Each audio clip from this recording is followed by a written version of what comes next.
నమస్తే, welcome to special debate. నేను Ravi. America అధ్యక్షుడు డొనాల్డ్ ట్రంప్ చేసిన టారిఫ్ల పెంపుదలను అక్కడి సుప్రీంకోర్టు కొట్టివేయడంతో ఇక భారత్పై ఆ ప్రభావం ఎలా ఉండబోతుంది, ఏ రంగాలకు ప్రయోజనం ఉండదని చర్చ నడుస్తోంది. తాను ఎప్పటికీ తగ్గనని, తన అధికారాలను వినియోగిస్తారని ట్రంప్ మంకు పట్టుదలతో ఉన్నారు. కానీ న్యాయపరమైన చిక్కుల నేపథ్యంలో కాస్త తగ్గుతారా అనే సంశయం కూడా ఉంది.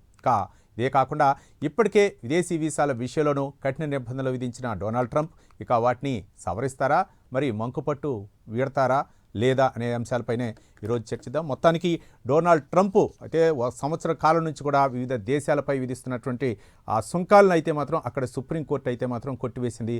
ఆ అధ్యక్షుడికి అయితే మాత్రం ఈ సుంకాలు విధించేటటువంటి అర్హత లేదు అని చెప్పేసి చెప్పడం జరిగింది. దీంతో ట్రంప్ అయితే మాత్రం ప్లాన్ బిని అమలు చేస్తానని చెప్పేసి చెప్పడం జరిగింది. మొత్తానికి దీని ఎఫెక్ట్ భారత్పై ఏ విధంగా ఉండబోతుంది, ఇతర అంశాల గురించి చర్చించడానికి మనతో జాయిన్ అవుతున్నారు రాధా రఘురామపాత్రుని గారు, అంతర్జాతీయ వ్యవహారాల నిపుణురాలు మనతో జాయిన్ అవుతున్నారు. రాధా రఘురామపాత్రుని గారు నమస్కారం అండి. మేడం, డొనాల్డ్ ట్రంప్ తీసుకున్నటువంటి నిర్ణయాలు ఏవైతే ఉన్నాయో, ముఖ్యంగా సుంకాలు ఏవైతే ఉన్నాయో, ఇవి ఆ దేశాలకి సహకరించినటువంటి, ముఖ్యంగా అమెరికా దేశానికి సహకరించిన దేశాలపై కూడా ట్రంప్ సుంకాలు విధించుకుంటూ వచ్చారు. ముఖ్యంగా భారత్పై అయితే మాత్రం 50% సుంకాలు విధించి వాణిజ్య ఒప్పందంతో దాదాపు 18% తగ్గించడం జరిగింది. ఈ నేపథ్యంలో అమెరికా సుప్రీంకోర్టు అయితే మాత్రం ఈ ట్రంప్ నిర్ణయాలను అయితే మాత్రం అవి చెల్లవు, ఆ నిర్ణయాలు తీసుకునేటటువంటి అర్హత అమెరికా అధ్యక్షుడికి లేదు అని చెప్పేసి సుప్రీంకోర్టు స్పష్టం చేసింది. ఇది భారత్పై ఏ విధంగా ప్రభావం చూపే అవకాశాలని అనుకోవచ్చు? అమెరికా సుప్రీంకోర్టు అయితే ట్రంప్ టారిఫ్ విధానానికి ఎగెనిస్ట్ గా వర్డిక్ట్ ఇచ్చింది. ఆల్మోస్ట్ 9 జడ్జెస్ తో కూడినటువంటి ఈ supreme court highest authority of United states of America. అమెరికాలో కూడా 3 లెవెల్స్ లో ఈ కోర్ట్స్ స్ట్రక్చర్స్ ఉంటాయి. డిస్ట్రిక్ట్ కోర్ట్స్ కానీ, అపీల్స్ కోర్ట్ కానీ, ఆ తర్వాత సుప్రీం కోర్ట్. సో ఈ సుప్రీం కోర్టులోని ట్రంప్ టారిఫ్ విధానాలకు ఎగెనిస్ట్ గా వర్డిక్ట్ అయితే ఆల్రెడీ రావటం జరిగింది. బికాస్ ఇప్పటి వరకు ట్రంప్ చేస్తున్నటువంటి ఈ IEEPA యాక్ట్ ఆధారంగా ట్రంప్ ఈ టారిఫ్స్ అన్నవి, అంటే ఎమర్జెన్సీ ఎకనామిక్ ఎమర్జెన్సీ పీరియడ్ లో తీసుకోవాల్సినటువంటి చర్యలన్నింటినీ కూడా ట్రంప్ తన ఎగ్జిక్యూటివ్ ఆర్డర్ ద్వారా ఈ టారిఫ్ విధానాన్ని, అంటే ఆల్మోస్ట్ లాస్ట్ మోర్ దెన్ అన్ ఇయర్ నుంచి ఈ టారిఫ్ విధానాల ద్వారా ప్రపంచ దేశాలన్నింటిలోని ఒక అన్సర్టెన్ సిచ్యువేషన్ అయితే ఈ ట్రంప్ టారిఫ్స్ విధానాల వల్ల ఇప్పటి వరకు క్రియేట్ అయినటువంటి పరిస్థితి. ఆల్రెడీ ఒక $136 బిలియన్ కూడా ఈ టారిఫ్స్ ద్వారా అమెరికన్ ఎకానమీలోకి కూడా రావటం అయితే జరిగింది. అయితే లేటెస్ట్ గా ఇప్పుడు సుప్రీంకోర్టు ఇచ్చినటువంటి వర్డిక్ట్ ఆధారంగా ఈ టారిఫ్స్ అన్నవి ఎగ్జిక్యూటివ్ ఆర్డర్ ద్వారా తీసుకోవడానికి ఎలాంటి అవకాశం లేదు. కేవలం కాంగ్రెస్ లో పాస్ అయితేనే ఈ టారిఫ్ విధానాన్ని అవలంబించాలి అని చెప్పి వర్డిక్ట్ అయితే ఇవ్వడం అయితే జరిగింది. అయితే ఈ వర్డిక్ట్ ఆధారంగా ఇప్పటి వరకు అధిక సుంకాలు ఏ దేశాలపై అయితే ఆల్మోస్ట్ అన్ని దేశాలపై కూడా ఈ 10% టారిఫ్ అనేది విధించారు. సో ఆల్మోస్ట్ 10% నుంచి 145% దాకా వివిధ దేశాలపై ఈ టారిఫ్ భారాన్ని అయితే పడడం అయితే మనం చూసాం. అయితే ఇప్పటి వరకు ఈ టారిఫ్ ని, అమెరికా కలెక్ట్ చేసినటువంటి టారిఫ్ ని కూడా తిరిగి ఆ దేశాలకి ఇచ్చేయాలి అని కూడా ఈ వర్డిక్ట్ లోని క్లియర్ గా మెన్షన్ అయితే చేయటం జరిగింది. అయితే ఇప్పుడు ఉన్నటువంటి ఈ పరిస్థితిలో ఈ అమెరికన్ సుప్రీంకోర్టు ఇచ్చినటువంటి ఈ వర్డిక్ట్ అన్ని ఎకానమీలకి ఒక మేలు చేసే విధంగా అయితే ఉంటుంది. అయితే ఇమీడియట్ గా ఈ వర్డిక్ట్ వచ్చిన ఇమీడియట్ గా ట్రంప్ తన నెక్స్ట్ స్టెప్ ని కూడా అనౌన్స్ చేయడం జరిగింది. అయితే ఇప్పటి వరకు ఈ అమెరికా సుప్రీంకోర్టు ఇచ్చినటువంటి వర్డిక్ట్ కి ట్రంప్ అగ్రీ కాకుండానే మరొక అదనంగా ఒక 10% వేస్తాను అని చెప్పేసి కూడా ట్రంప్ ఇప్పటి వరకు చెప్పడం అయితే మనం చూసాం.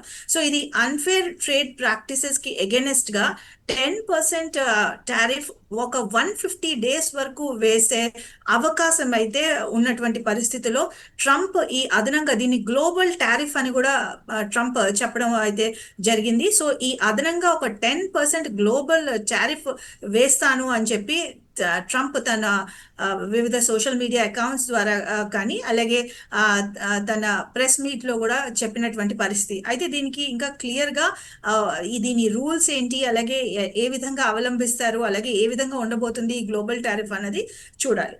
అయితే ఇప్పటి వరకు అమెరికన్ సుప్రీం కోర్ట్ ఇచ్చినటువంటి వర్డిక్ట్ అయితే ప్రపంచ దేశాలన్నిటికీ కూడా మేలు చేసే విధంగా ఉంది. ఎస్పెషలీ మన భారత్ లాంటి దేశాలతో 18%కి టారిఫ్ తగ్గించినప్పటికీ కూడా ఈ ఎక్సెస్ టారిఫ్ అన్నది తొలగిపోతే మన దేశంలోంచి వెళ్తున్నటువంటి లేబర్ ఇంటెన్సివ్ ఎక్స్పోర్ట్స్, అంటే మనం అమెరికాకి ఎక్కువగా ఈ టెక్స్టైల్స్ కానీ, జెమ్స్ అండ్ జ్యువెలరీ కానీ, లెదర్ ఎక్స్పోర్ట్స్ కానీ, అలాగే డిఫరెంట్ కైండ్స్ ఆఫ్ ఫార్మస్యూటికల్స్ కానీ, అలాగే ఎస్పెషలీ ష్రిమ్ అండ్ మెరైన్ ఎక్స్పోర్ట్స్ అమెరికాకి ఎక్కువగా చేస్తుంటాము.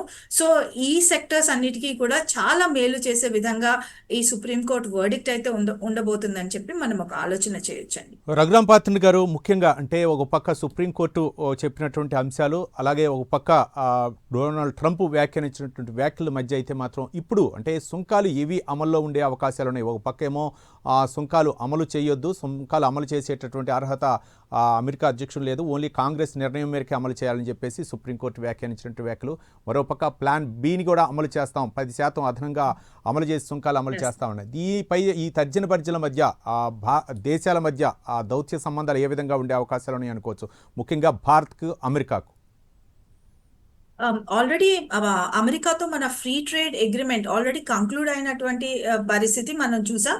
ఆల్రెడీ అమెరికా FTA అగ్రిమెంట్ ద్వారా భారతదేశంలో సుంకాలు ముందు 50% ఉన్నప్పటికీ దీన్ని క్లియర్గా 18%కి తగ్గించినటువంటి పరిస్థితి కూడా చూసాం. అలాగే చాలా ఇటు భారత్ అలాగే అమెరికా రెండు దేశాల మధ్య చాలా కమోడిటీస్ కి ఈ 0% టారిఫ్ కూడా అవలంబిస్తాము అని రెండు దేశాలు కూడా ఒక అగ్రిమెంట్ అయితే ఆల్రెడీ చేసుకున్నాయి. సో ఇప్పుడు ఈ FTA అగ్రిమెంట్ ఆల్మోస్ట్ కంక్లూజన్ కి వచ్చినటువంటి పరిస్థితి. అలాగే మరికొద్ది నెలల్లో ఈ FTA అగ్రిమెంట్ కూడా ప్రాక్టికల్ గా ఇంప్లిమెంట్ అయ్యే పరిస్థితి. సో ఈ FTA అగ్రిమెంట్ అంటే ఇప్పుడు ఈ అన్సర్టెనిటీ అంటే ట్రంప్ చెప్పినటువంటి గ్లోబల్ టారిఫ్స్ విధానం ఒకవైపు, మరొక పక్క సుప్రీం కోర్టు ఇచ్చినటువంటి వర్డిక్ట్ మరొక వైపు కూడా మనకి కనిపిస్తుంది. అయితే ఈ రెండు ఈ వర్డిక్ట్ అలాగే ట్రంప్ చెప్తున్నటువంటి ప్లాన్ బి ఏదైతే ఉందో దీని మధ్యన ఇవి ఏ విధంగా కొనసాగినప్పటికీ మనం భారతదేశం ఇటు US తో ఆల్రెడీ ఒక free trade agreement deal conclude చేసింది. కాబట్టి ఈ FTA డీల్ ద్వారా మన భారతదేశం నుంచి ఇందాక చెప్పుకున్నటువంటి లేబర్ ఇంటెన్సివ్ ఎక్స్పోర్ట్స్ కి అంతా కూడా ఒక మార్కెట్ ఒకటి ఏర్పడడం జరుగుతుంది.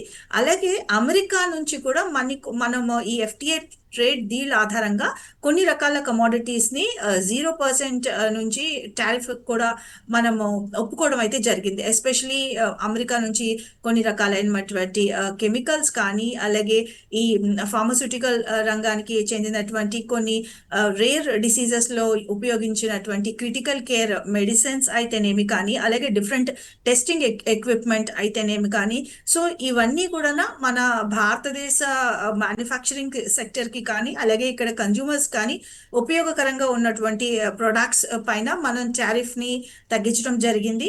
అలాగే వీటితో పాటు ఈ రియల్ ఎస్టేట్ కి, మ్యానుఫ్యాక్చరింగ్ రంగానికి ఊతమిచ్చేలాగా కొన్ని రకాల మ్యానుఫ్యాక్చరింగ్ సెక్టర్ ఐటమ్స్ ని కూడా మనం టారిఫ్స్ ని తగ్గించడం అయితే జరిగింది. అయితే చాలా సెన్సిటివ్ సెక్టర్స్ అయినటువంటి కొన్ని అగ్రికల్చరల్ ప్రొడక్ట్స్ కానీ, అలాగే అగ్రికల్చరల్ ఐటమ్స్ ని కానీ రెండు దేశాలు కూడా నెగోషియేషన్స్ టేబుల్స్ పైకి ఇప్పుడు జరిగినటువంటి FTA ట్రేడ్ డీలో తేనటువంటి పరిస్థితి కూడా మనకు కనిపిస్తుంది. కాబట్టి ఈ రెండు దేశాల మధ్య అమెరికాకి ఇప్పుడు భారత్ యొక్క ట్రేడ్ అగ్రిమెంట్స్, అలాగే భారత్తో ఒక బైలాటరల్ అగ్రిమెంట్ కూడా కావాల్సినటువంటి సందర్భం కూడా అమెరికా కూడా చూస్తున్నటువంటి పరిస్థితిలో రెండు దేశాల మధ్య ఈ FTA ట్రేడ్ డీల్ ముందుకు వెళ్తుంది. అలాగే రెండు దేశాల మధ్య బైలాటరల్ రిలేషన్స్ మరింత బలపడతాయని చెప్పి కూడా మనం అనుకోవచ్చు. రఘురాం పాత్రుడు గారు, అంటే ఒక చిన్న అంశం కూడా జాతీయ స్థాయిలో ఒక చిన్న అంశం కూడా ట్రేడ్ మార్కెట్, ముఖ్యంగా స్టాక్ మార్కెట్పై కూడా చాలా ప్రభావం చూపే అవకాశాలు ఉన్నాయి. ఈ యొక్క సుప్రీంకోర్టు చెప్పినటువంటి తీర్పుపై ఏ విధంగా ఉండే అవకాశాలు ఉన్నాయి? ముఖ్యంగా మదుపుదారులు వాళ్ళు అంటే పెట్టుబడి పెట్టాలన్నా లేకపోతే వాళ్ళు బిజినెస్ చేయాలన్నా సరే ఏ విధంగా ఉండే అవకాశాలు ఉన్నాయి స్టాక్ మార్కెట్పై? ఎస్పెషలీ ఈ వర్డిక్ట్ అంటే నిన్న సుప్రీంకోర్టు US సుప్రీంకోర్టు వర్డిక్ట్ ఇచ్చిన వెంటనే ఇటు భారతదేశ స్టాక్ మార్కెట్స్ కానీ, అలాగే FTA ట్రేడ్ డీల్ ఇమీడియట్ గా కూడా మనం చూసినటువంటి పరిస్థితుల్లో స్టాక్ మార్కెట్స్ అన్ని కూడా చాలా పాజిటివ్ గా స్పందించినటువంటి పరిస్థితి. ఎస్పెషలీ ఈ ట్రేడింగ్ ఎక్స్పోర్ట్స్ అండ్ ఇంపోర్ట్స్ పైన డిపెండ్ అయినటువంటి కమోడిటీస్ కూడా చాలా పాజిటివ్ గా రెస్పాన్స్ అయితే మనకు కనిపించింది. అలాగే ఈ అమెరికన్ వర్డిక్ట్ ఇచ్చిన సందర్భంలో కానీ, అలాగే భారతదేశంతో ఈ ఎఫ్టిఐ ట్రేడ్ డీల్ కుదిరిన సందర్భం కూడా మన రూపీ మరింత బలపడడానికి కూడా ఇది ఒక అవకాశంగా కూడా మనం ఇక్కడ ఒక గుడ్ ఆపర్చునిటీగా కూడా మనం చూడాల్సినటువంటి పరిస్థితి మనకు కనిపిస్తుంది. సో ఇప్పుడున్నటువంటి ఈ సందర్భంలో ఇది ఒక పాజిటివ్ సంకేతం. ఆల్రెడీ స్టాక్ మార్కెట్స్ కానీ, అలాగే డిఫరెంట్ కమోడిటీ ట్రేడింగ్ అయితేనేమి కానీ చాలా పాజిటివ్ గా స్పందించినటువంటి సందర్భం కూడా మనకు కనిపిస్తుందండి. మేడం, చాలామంది కూడా ఆర్థిక నిపుణులు చెప్పారు, ట్రంప్ ఈ విధంగా ఎడాపెడా విధిస్తున్నటువంటి ఈ సుంకాలు అయితే మాత్రం నిలిచే పరిస్థితి లేదు, ఇది ఆయన యొక్క ఒంటెద్దు పోకటికి నిదర్శనం అని చెప్పేసి చాలామంది ఆర్థిక నిపుణులు చెప్పారు. వాళ్ళు చెప్పినటువంటి అభిప్రాయాలు ఇప్పుడు నిజమే అనుకోవచ్చా? మరోపక్క రేపు పెంచేటటువంటి టారిఫ్లు కూడా అవి నిలబడతాయనే గ్యారంటీ ఉందనుకోవచ్చా? ఇప్పుడు ఇతను అంటే ట్రంప్ ప్రకటించినటువంటి గ్లోబల్ టారిఫ్ అంటే తన దగ్గర ప్లాన్ బి ఉంది. అయితే ఈ ప్లాన్ బి ముందుకు ఎందుకు అమలు చేయలేదు అన్న ప్రశ్న కూడా ఇక్కడ మనకు కనిపిస్తుంది. సో ఈ ప్లాన్ బి కేవలం 150 డేస్ వరకు ఈ 10% టారిఫ్ విధించే అవకాశం అయితే ఉంది. అయితే ఆ తర్వాత 150 డేస్ తర్వాత తిరిగి ఏ విధంగా ప్రకటిస్తారు అన్నది కూడా వేచి చూడాలి. బికాస్ ఇప్పుడు ఒక అన్ఫేర్ ట్రేడ్ ప్రాక్టీసెస్ యాక్ట్ కింద ఈ 10% టారిఫ్ ని విధిస్తాము అని చెప్పుకొని వస్తున్నటువంటి సందర్భం కూడా మనకు కనిపిస్తుంది. ఆల్రెడీ ఫెడరల్ కోర్ట్స్ కానీ, అలాగే అపీల్ కోర్ట్ కానీ ట్రంప్ ఇమీడియట్ గా ఈ టారిఫ్ వార్ ని ప్రారంభించిన వెంటనే ఈ కోర్ట్స్ కి డిఫరెంట్ ఛాంబర్స్ ఆఫ్ కామర్స్ కానీ, అలాగే డిఫరెంట్ ఫర్మ్స్ కానీ, ఎక్స్పోర్టర్స్ కానీ, అమెరికాలో ఉన్నటువంటి ఇంపోర్టర్స్ కానీ వీళ్ళందరూ కూడా అపీల్ చేయడం జరిగింది. సో ఫెడరల్ కోర్ట్స్ ఆల్రెడీ తీర్పునిచ్చాయి. అయితే సుప్రీంకోర్టు సేమ్ విధానం, సుప్రీంకోర్టులో కూడా 6-3 మెజారిటీతోని ఈ వర్డిక్ట్ కూడా పాస్ అవడం అయితే జరిగింది. కాబట్టి ట్రంప్ విధిస్తున్నటువంటి ఈ టారిఫ్ విధానం ఇటు షార్ట్ రన్ లోని తను మ్యానుఫ్యాక్చరింగ్ సెక్టర్ కి సపోర్ట్ చేయాలి, లేదంటే న్యూ జాబ్స్ క్రియేట్ చేయాలి, లేదంటే ఎకానమీకి డెఫిసిట్ నుంచి బయటికి తీసుకురావాలి అన్న అంశాలు పక్కన పెడితే ఈ లాంగ్ రన్ లోని ఈ ట్రంప్ తీసుకున్నటువంటి విధానాలు ట్రంప్ నామిక్స్ అని మనం అనొచ్చు. సో ఈ ట్రంప్ నామిక్స్ వర్క్ అవ్వవు అని ఆల్రెడీ ప్రూవ్ అయినటువంటి సందర్భం. సో సోషల్ అన్రెస్ట్ ఉంది, ఎకనామిక్ అన్రెస్ట్ ఉంది, అలాగే పొలిటికల్ అన్రెస్ట్ కూడా క్రియేట్ అవుతున్నటువంటి సందర్భం. సో లాంగ్ రన్ లోని ఈయన తీసుకొచ్చినటువంటి ఈ టారిఫ్ విధానం అన్నది ఎకానమీకి, అమెరికన్ ఎకానమీతో పాటు గ్లోబల్ ఎకానమీని కూడా ఒక అన్సర్టెన్ సిచ్యువేషన్ లో పుష్ చేసింది అనడంలో మాత్రం ఏమాత్రం సందేహం లేదు. మేడం, అంటే మనం చూసాం, సంవత్సరం నుంచి కూడా మనం చూస్తున్నాం, డొనాల్డ్ ట్రంప్ మొట్టమొదటిసారిగా 25% భారత్పై టారిఫ్లు విధించారు. తర్వాత 50% పెంచడం జరిగింది. మళ్ళీ తర్వాత వాణిజ్య ఒప్పందంతోటి 18% తీసుకురావడం జరిగింది. కానీ భారత్ ఎక్కడా కూడా పెంచినా సరే స్పందించలేదు, లేకపోతే తగ్గించినా స్పందించలేదు, తటస్థంగా ఉంది భారత్. అయితే భారత్పై ఏ విధంగా ఉండే అవకాశాలు ఉన్నాయి? ఒక విధంగా తగ్గించినటువంటి అంటే సుప్రీంకోర్టు తీసుకున్నటువంటి నిర్ణయం అయితే మాత్రం ఆ రిఫండ్ టారిఫ్లతోటి తీసుకున్నటువంటి ఆ రిఫండ్ అయితే చెల్లించే అవకాశాలు ఉన్నాయి అనుకోవచ్చా? టారిఫ్స్ ని ఇమీడియట్ గా అంటే తాము కలెక్ట్ చేసిన, అంటే యుఎస్ ఎకానమీ ఆల్రెడీ కలెక్ట్ చేసిన టారిఫ్స్ అన్ని already US economy situation, inflation and huge deficit situation లో యుఎస్ ఎకానమీ ఉన్నటువంటి పరిస్థితి. సో యుఎస్ ఎకానమీలోని యుఎస్ ఒక $30 trillion ఎకానమీలో ఉంటే, సో దానికి ఉన్నటువంటి total deficit and total loans అన్ని కూడా పరిగణలోకి తీసుకుంటే యుఎస్ ఎకానమీ ఇప్పుడు ఉన్నటువంటి ఈ పరిస్థితిలో అన్ని దేశాలకు తిరిగి ఇచ్చే పరిస్థితి అయితే క్లియర్ గా కనిపించట్లేదు. సో ట్రంప్ స్వయంగా ఇది కూడా తన స్టేట్మెంట్ లో ఒప్పుకున్నారు. సో ఈ సుప్రీంకోర్టు ఇచ్చినటువంటి వర్డిక్ట్ కి ఎగెనిస్ట్ గా మాట్లాడుతూ ఇప్పుడు ఉన్నటువంటి ఎకనామిక్ సిచ్యువేషన్ లో యుఎస్ చెల్లించే పరిస్థితి అయితే లేదు. అయితే నెక్స్ట్ ఇప్పుడు ట్రంప్ చెప్తున్నటువంటి గ్లోబల్ టారిఫ్స్ ప్రకటించిన ఇమీడియట్ గా కూడా కొన్ని సందర్భాల్లో ఎస్పెషలీ కొన్ని ప్రోడక్ట్స్ కి ఎగ్జెంప్షన్ ట్రంపే స్వయంగా తన ప్రకటనలో కూడా చెప్పారు. ఎస్పెషలీ ఫర్టిలైజర్స్ కానీ, అలాగే డిఫరెంట్ కైండ్స్ ఆఫ్ ఫార్మస్యూటికల్స్ కానీ, different kinds of vegetables, especially oranges అని చెప్పారు, టమాటోస్ అని చెప్పారు. అలాగే కెనడా నుంచి తాము చేసుకుంటున్నటువంటి ఎక్స్పోర్ట్స్ అండ్ ఇంపోర్ట్స్ వీటిపై మాత్రం ఈ గ్లోబల్ టారిఫ్ వర్తించదు అని చెప్పారు. అంటే ట్రంప్ కూడా ఇండైరెక్ట్ గా తమ ఎకానమీకి కావాల్సినటువంటి ఫర్టిలైజర్స్ కానీ, ఫార్మస్యూటికల్స్ కానీ, వెజీస్ కానీ, అలాగే డిఫరెంట్ కైండ్స్ ఆఫ్ ఫ్రూట్స్ కానీ, అలాగే different type of essential products కానీ వీటన్ని అవసరం. బికాస్ దానిపైన కూడా ట్రంప్ ఈ టారిఫ్ విధించినటువంటి పక్షంలో వాళ్ళ డొమెస్టిక్ పీపుల్ కానీ, అమెరికన్ సిటిజన్స్ కానీ వాళ్ళు కొనలేని పరిస్థితుల్లో ఎసెన్షియల్ కమోడిటీస్ కూడా వాళ్ళకు అంత ప్రైస్ హైక్ ద్వారా వాళ్ళ ఎసెన్షియల్ ఐటమ్స్ కూడా కొనలేనటువంటి సిచ్యువేషన్ లో పుష్ అయిపోతుంది ఎకానమీ. కాబట్టి ట్రంప్ ఈ విషయం కూడా గుర్తించారు. బట్ లాంగ్ రన్ లోని తను ఆఫ్టర్ 150 days ఏంటి పరిస్థితి అన్నది మాత్రం మనం వేచి చూడాలి. బికాస్ ఒక యాక్ట్ కాకపోతే ఇంకొక యాక్ట్ ద్వారా ఈ టారిఫ్ విధించే పరిస్థితిలో ఒక పక్క ఇరాన్ తో చూస్తే సిచ్యువేషన్ అసలు బాగాలేదు. సో ఒక పక్క వార్ సిచ్యువేషన్, ఒక పక్క డొమెస్టిక్ ఎకనామిక్ సిచ్యువేషన్ లో యుఎస్ ఎకానమీ కంప్లీట్ గా ఒక టర్మాయిల్ లో ఉన్నటువంటి పరిస్థితి. అలాగే ఈ అన్సర్టనిటీని గ్లోబల్ ఎకానమీ పై కూడా లాస్ట్ 1 year నుంచి ఈ అన్సర్టన్ సిచ్యువేషన్ లోని పుష్ చేస్తున్నటువంటి సందర్భం కూడా మనకు కనిపిస్తుంది. సో ఈ టారిఫ్ వార్ కి సుప్రీంకోర్టు వర్డిక్ట్ తర్వాత అయినా కూడా కాంగ్రెస్ లో ఒక మంచి డిస్కషన్ జరిగి ఈ టారిఫ్ వార్ అన్న దానికి ఒక పర్మనెంట్ సొల్యూషన్ తీసుకురావాలి. అదర్వైజ్ ఈ అన్సర్టన్ సిచ్యువేషన్స్ ద్వారా ఇటు ప్రజలకు కానీ, అలాగే షేర్ మార్కెట్ లో కానీ, అలాగే గ్లోబల్ ఎకానమీకి కూడా అంత మంచిది కాదని మనం భావించవచ్చు. రఘురామ్ పాత్రుని గారు, అంటే చాలా దేశాలు విమర్శిస్తున్నాయి అమెరికా అధ్యక్షుడు డొనాల్డ్ ట్రంప్ తీసుకున్నటువంటి నిర్ణయాలు. సుప్రీంకోర్టు తీసుకున్నటువంటి నిర్ణయంపై అయితే మాత్రం సంతృప్తి వ్యక్తం చేస్తున్నాయి. ముఖ్యంగా ట్రంప్ అయితే మాత్రం చెప్తున్నారు, నేను అమెరికా ఆర్థిక వ్యవస్థను బలోపేతం కోసమే ఈ నిర్ణయం తీసుకున్నానని చెప్తున్నారు. కానీ ఇప్పుడు సుప్రీంకోర్టు ఈ నిర్ణయం అయితే మాత్రం ఆర్థిక వ్యవస్థపై, ముఖ్యంగా అమెరికా ఆర్థిక వ్యవస్థపై అయితే మాత్రం ప్రభావం చూపే అవకాశం ఉందనుకోవచ్చా? సుప్రీంకోర్టు ఈ వర్డిక్ట్ ఇది ఒక టారిఫ్స్ అన్నవి కాంగ్రెస్ లోని కంప్లీట్ గా ఒక డిస్కషన్ జరిగిన తర్వాత ఎమర్జెన్సీ సిచ్యువేషన్, ఎమర్జెన్సీ పీరియడ్ లోని విధించాలి. అలాగే ఇది కాంగ్రెస్ విధించాలనే కాన్స్టిట్యూషనల్ రైట్స్ ఉన్నాయి. కానీ ఒక ఎగ్జిక్యూటివ్ ఆర్డర్ ద్వారా 200 ఇనిషియల్ గా అయితే 250% టారిఫ్ కూడా చైనాపై అనౌన్స్ చేసినటువంటి సందర్భం. కాబట్టి ఏ విధంగా అయితే ఆ విధంగా టారిఫ్స్ ని అనౌన్స్ చేయకూడదు అని యుఎస్ సుప్రీంకోర్టు క్లియర్ గా చెప్పినటువంటి సందర్భం.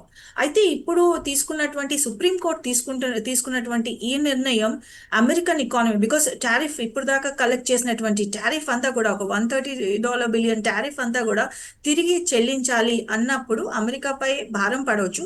అయితే అది ఇమీడియట్ గా కాకుండా gradual over a period of time, అలాగే కొన్ని దేశాలు ఆల్రెడీ మాకు రిఫండ్ కావాలి అని కూడా అమెరికాకి అప్రోచ్ అవుతున్నటువంటి పరిస్థితి కూడా మనకు న్యూస్ ద్వారా తెలుస్తోంది. సో ఈ సందర్భంలో అమెరికన్ ఎకానమీకి ఇనీషియల్ గా సుప్రీంకోర్టు వర్డిక్ట్ ద్వారా ఈ టారిఫ్ రీఫండ్ అనే అంశంపై బర్డెన్ పడే అవకాశం ఉన్నప్పటికీ కూడా లాంగ్ టర్మ్ లోనే అమెరికన్ కన్జ్యూమర్ కి కానీ, అమెరికన్ ఎకానమీపై కానీ ఇది ఒక పాజిటివ్ సిచ్యువేషన్, అలాగే ఒక పాజిటివ్ ఇంపాక్ట్ అనేది చూపిస్తుంది. బికాస్ నార్మల్ అటు మ్యానుఫ్యాక్చరింగ్ సెక్టర్ కి కావాల్సినటువంటి రా మెటీరియల్ కానీ, అలాగే నార్మల్ పీపుల్ లైవ్లీహుడ్ కి కావాల్సినటువంటి డైలీ కన్జ్యూమర్ నీడ్స్ కానీ, సో అమెరికన్ కన్జ్యూమర్ బేర్ చేయలేనటువంటి పరిస్థితికి వెళ్ళిపోయాయి. అలాగే అమెరికన్ లో ఉన్నటువంటి డొమెస్టిక్ యుఎస్ ఫర్మ్స్ కానీ, ఎస్పెషల్లీ ఐటీఈఎస్ ఫర్మ్స్ కానీ, అలాగే అక్కడ ఉన్నటువంటి మ్యానుఫ్యాక్చరింగ్ సెక్టర్ ఫర్మ్స్ కానీ, అక్కడ ఉన్నటువంటి ఛాంబర్స్ ఆఫ్ కామర్సే స్వయంగా ఈ టారిఫ్ విధానం మాకు వద్దు అని చెప్పేసి అక్కడ ఇనీషియల్ గా అక్కడ ఫెడరల్ కోర్ట్స్ కి అపీల్ చేయడం జరిగింది. వాళ్ళు కూడా ఇదే వర్డిక్ట్ ఇచ్చారు. తిరిగి ఇప్పుడు హైయెస్ట్ కోర్ట్ అయినటువంటి సుప్రీం కోర్ట్ కూడా ఈ టారిఫ్స్ చెల్లవు అని చెప్పేసి వర్డిక్ట్ అన్నది ఇవ్వడం అయితే మనం చూస్తున్నాం. కాబట్టి రఘురామ్ పాత్రుని గారు, అంటే గతంలో కూడా డొనాల్డ్ ట్రంప్ అంటే భారత్ విషయంలో కూడా ఆయన కొన్ని కీలకమైనటువంటి వ్యాఖ్యలు చేశారు. రష్యా తోటి చమురు ఏదైతే భారత్ దిగుమతి చేసుకుంటుందో, రష్యా చమురు కొనుగోలు చేస్తుందో భారత్, దీన్ని తగ్గించుకోవాలి, ఇది మరో పక్క యుద్ధానికి దారితీస్తుంది అని చెప్పేసి రష్యా ఉక్రెయిన్ యుద్ధానికి ఇండైరెక్ట్గా భారత్ సహకరిస్తుందనే వర్డ్స్ కూడా మాట్లాడటం జరిగింది. అయితే తర్వాత వాణిజ్య ఒప్పందం జరగడం జరిగింది. మరి చమురు కొనుగోలు ఒప్పందం మళ్ళీ కంటిన్యూ అయ్యే అవకాశాలు ఉన్నాయా, లేకపోతే అమెరికా చెప్పినట్లుగానే ఏమైనా అమెరికాతోటే ఈ వాణిజ్య ఒప్పందాలు కొనసాగే అవకాశాలు ఉన్నాయా అనుకోవచ్చా?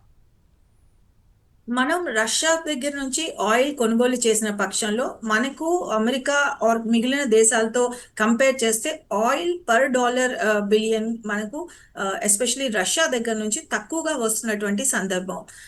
ప్లస్ ఇటు logistics and supply chain issues కూడా తీసుకున్నట్లయితే అమెరికా నుంచి కన్నా మనకి రష్యా నుంచి ఆయిల్ కొనుగోలు చేసిన సందర్భంలో మనకు తక్కువ ధరకు అండ్ ఎస్పెషలీ ఈ రష్యా అండ్ ఇండియన్ కరెన్సీ ఈ రెండు తీసుకొని అంటే రష్యా అండ్ ఇండియన్ కరెన్సీ ద్వారా మనం ఈ ఆయిల్ కొనుగోలు చేసినటువంటి సందర్భం కూడా మనకు కనిపిస్తుంది.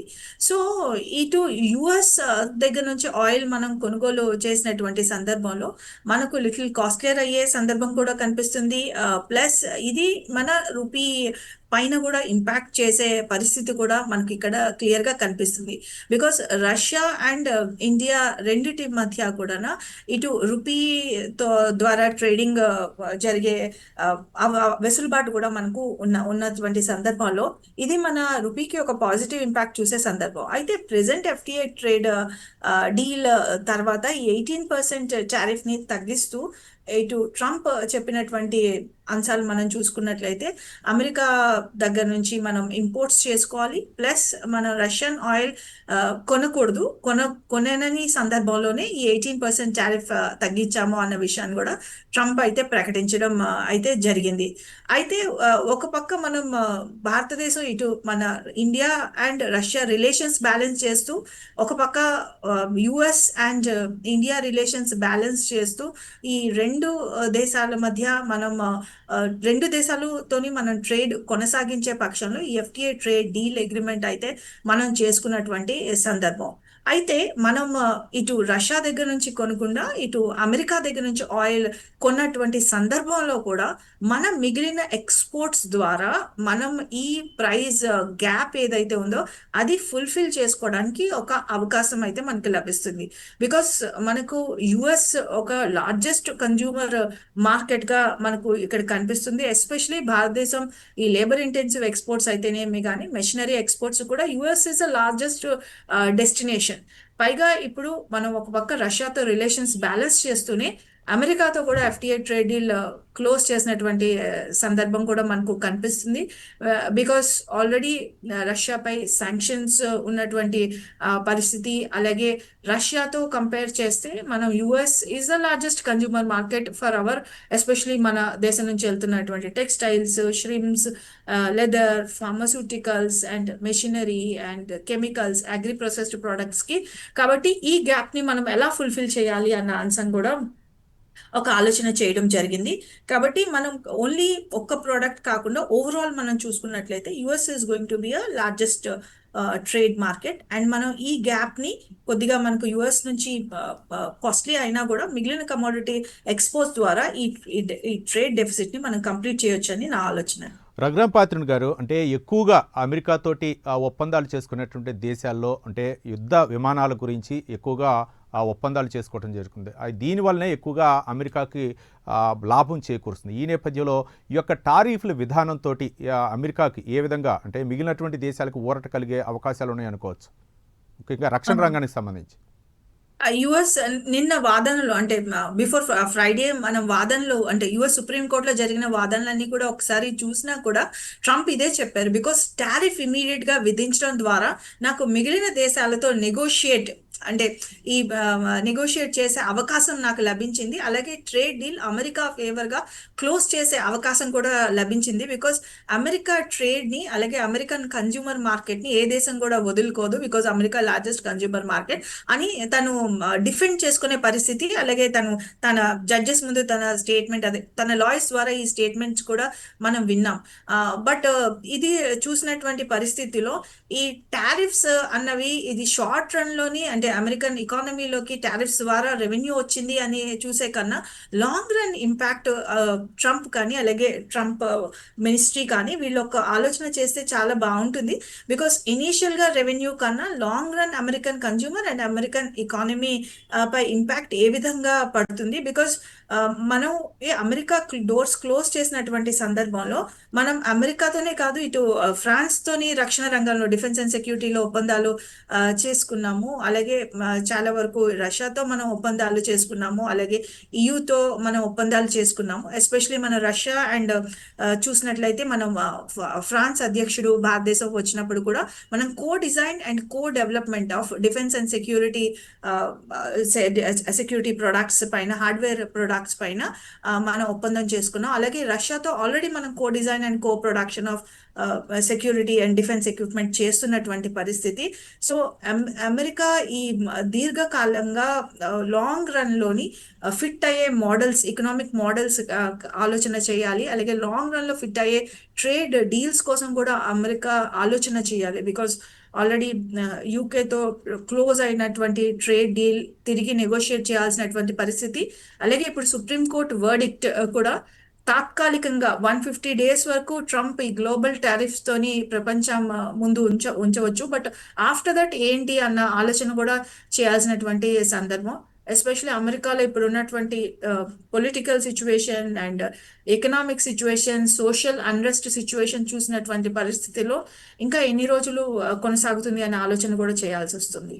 రఘురామ్ పాత్రుని గారు, అంటే ముఖ్యంగా ఈ యొక్క సుంకాల విషయంలో అయితే మాత్రం కొంచెం ప్రపంచ దేశాలన్నిటికి కూడా కొంచెం ఊరట కలిగించింది. ఓకే, కానీ ఇప్పుడు వీసాలపై కూడా ప్రభావం చూపే అవకాశాలు ఉన్నాయా? వీసాల విషయంలో కూడా కఠినతరంగా వ్యవహరించినటువంటి డొనాల్డ్ ట్రంప్ H1B వీసాలు అవ్వచ్చు, లేకపోతే గ్రీన్ కార్డుల వీసాలు అవ్వచ్చు, వీటిపై కూడా ఏమైనా సుప్రీంకోర్టు స్పందించే అవకాశాలు ఉన్నాయనుకోవచ్చు? దీనిపై కూడా డిస్కషన్స్ అంటే దీనిపై కూడా వర్డిక్ట్ ఇంకా రావాల్సి ఉంది. అలాగే దీనిపై డిస్కషన్స్ కూడా కొనసాగుతున్నటువంటి పరిస్థితి. రీసెంట్ గా జనవరిలో డిపెండెంట్ వీసాల్ని ఒక డేట్ అనౌన్స్ చేయకుండా హాల్ట్ చేసినటువంటి పరిస్థితి. అలాగే 75 కంట్రీస్ పైన 75 కంట్రీస్ నుంచి వచ్చినటువంటి డిపెండెంట్ వీసాలన్నింటినీ కూడా ఆపివేస్తున్నాము. తిరిగి మళ్ళీ న్యూ డేట్ కూడా ఏమీ అనౌన్స్ చేయలేనటువంటి పరిస్థితి కూడా మనకు క్లియర్ గా కనిపిస్తుంది. కాబట్టి అమెరికాలో ఈ అన్సర్టెన్ సిచ్యువేషన్, ఇటు వీసాలు ఇనీషియల్ గా H1B వీసాల నుంచి మొదలుకొని తర్వాత ఈ వీసా రెగ్యులేషన్స్ కంప్లీట్ గా వీసా విధానాన్ని మార్చడం మనం చూసాం. అప్పటి వరకు ఉన్నటువంటి ఈ లాటరీ సిస్టమ్ ని కూడా కంప్లీట్ గా చేంజ్ చేసేసారు. తర్వాత ఈ గోల్డ్ కార్డ్ వీసా, అలాగే different kinds of visa announcements కూడా జరిగాయి. లేటెస్ట్ గా డిపెండెంట్ వీసాస్ ని కూడా నిలిపివేస్తున్నాము అని without any new announcement or without any date ఈ డిపెండెంట్ వీసాలు కూడా నియర్లీ 75 కంట్రీస్ నుంచి వచ్చే డిపెండెంట్ వీసాలని ఆపివేయడం కూడా జరిగింది. కాబట్టి H1B వీసా అయితేనేమి కానీ, అమెరికన్ వీసా అయితేనేమి కానీ, అమెరికన్ సిటిజన్షిప్ అయితేనేమి కానీ, సో అమెరికన్ ఎకానమీ మిగిలిన దేశాల యొక్క ఇంజనీర్స్ కానీ, సైంటిస్ట్ కానీ, మిగిలిన దేశాల నుంచి వచ్చినటువంటి ప్రొఫెషనల్స్ అందరూ బిల్డ్ చేసినటువంటి నేపథ్యంలో ఈ వీసా పాలసీపై కూడా క్లారిటీ అన్నది లేదు. ఇప్పటికీ కూడా ఈ కంప్లీట్ గా అన్సర్టెన్ సిచ్యువేషన్ కూడా అమెరికాలో కొనసాగుతూ వస్తుంది. సో దీని యొక్క ఇంపాక్ట్ అమెరికన్ ఎకానమీపై, ఎస్పెషలీ ట్రంప్ వచ్చిన వెంటనే make America great again policy ద్వారా అమెరికా మ్యానుఫ్యాక్చరింగ్ సెక్టర్ ని తిరిగి తాను బిల్డ్ చేస్తాను అన్న అంశం ముందుకు వచ్చారు. అయితే అమెరికన్ మ్యానుఫ్యాక్చరింగ్ సెక్టర్, అమెరికాయే కాదు ఏ దేశం కూడా ఆ దేశ ప్రొఫెషనల్స్ తో పాటు మిగిలిన దేశాల్లో ఉన్నటువంటి best minds, best professionals, best people అందరూ కాంట్రిబ్యూషన్ తో బిల్డ్ అయినటువంటి పరిస్థితి. బికాస్ అమెరికా ఒక్క దేశం వాళ్ళ ప్రొఫెషనల్స్ తోనే వాళ్ళు బిల్డ్ చేయలేనటువంటి సందర్భంలో, ఎస్పెషల్లీ అమెరికా వంటి ఎకానమీ లోని మిక్స్డ్ ప్రొఫెషనల్, మిక్స్డ్ కల్చర్ ఉంటుంది. అయితే అక్కడ మిక్స్డ్ నేషనల్స్ ఉన్నటువంటి పరిస్థితిలో సో ఈ వీసా విధానం అక్కడ ఉన్నటువంటి ఫర్మ్స్ అన్నిటిపైన భారం ఆల్రెడీ అయింది. అక్కడ ఉన్నటువంటి ఐటీ సెక్టర్స్ కానీ, అలాగే మిగిలిన సర్వీసెస్ సెక్టర్స్ కానీ, మిగిలినటువంటి సర్వీసెస్ సెక్టర్స్ ఎస్పెషల్లీ అక్కడ ఫినాన్స్ ఫీల్డ్ లో కానీ, ఇటు ఐటీఎస్ రంగాల్లో కానీ, అలాగే సైంటిఫిక్ ఫీల్డ్లో కానీ, స్టెమ్ సెక్టర్స్లో కానీ భారతదేశం వంటి ఏషియన్ ప్రొఫెషనల్స్ యొక్క పర్సంటేజే ఎక్కువ. సో ఈ వీసా విధానం కూడా ఒక అన్సర్టెన్ సిచ్యువేషన్లో ఉన్నటువంటి పరిస్థితిలో అమెరికన్ ప్రొడక్టివిటీ పైన ఇంపాక్ట్ చూపిస్తుంది. ఓవరాల్ ప్రొడక్షన్ తగ్గుతుంది.